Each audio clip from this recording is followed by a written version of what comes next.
శ్రీకాకుళంలో మాజీ ప్రధానమంత్రి భారతరత్న స్వర్గీయ అటల్ బిహారీ వాజ్పేయి శత జయంతి ఉత్సవాల భాగంగా ఈ నెల 19న జిల్లాలో జరగబోయే అటల్ మోదీ సుపరిపాలన యాత్ర విజయవంతం కావాలని ఆకాంక్షిస్తూ స్థానిక సూర్య మహల్ జంక్షన్ వద్ద ఏర్పాటు చేసిన కార్యక్రమంలో విగ్రహానికి శంకుస్థాపనను ఎమ్మెల్యే శంకర్ ప్రారంభించారు।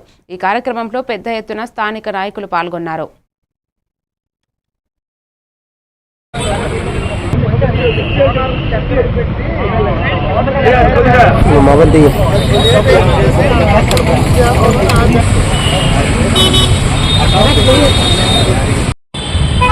ప్రధానమంత్రి శ్రీ అటల్ భారతరత్న శ్రీ అటల్ బిహారీ వాజ్పేయి గారి 100వ జయంతి సందర్భంగా దేశవ్యాప్తంగా విగ్రహాలు ప్రతిష్ట కార్యక్రమం విగ్రహాలని స్థాపించే కార్యక్రమంలో భాగంగా ఈరోజు శ్రీకాకుళం పట్టణంలో ఈ సూర్యమహల్ కోడల్ జంక్షన్లో ఆ వాజ్పేయి గారి విగ్రహానికి ఈరోజు శంకుస్థాపన చేసుకోవడం జరిగింది।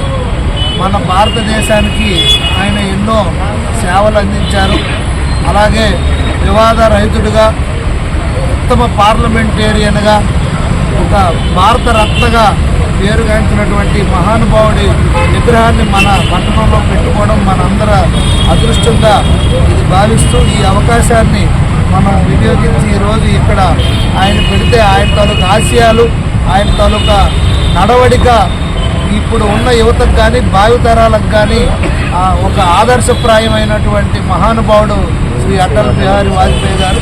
అలాంటి మహోన్నతమైన వ్యక్తి యొక్క విగ్రహం ఇక్కడ మనం స్థాపించుకోవడం మనందరి అదృష్టంగా నేను భావిస్తూ ఈరోజు ఈ కార్యక్రమాన్ని ఇంత విజయం చేసినటువంటి ఇక్కడ బీజేపీ పట్టణ కూటమి అలాగే ఎన్డీఏ కూటమి, ముఖ్యంగా బీజేపీ శాఖ వారికి అందరికి కూడా నేను హృదయపూర్వకంగా నా యొక్క అభినందనలు।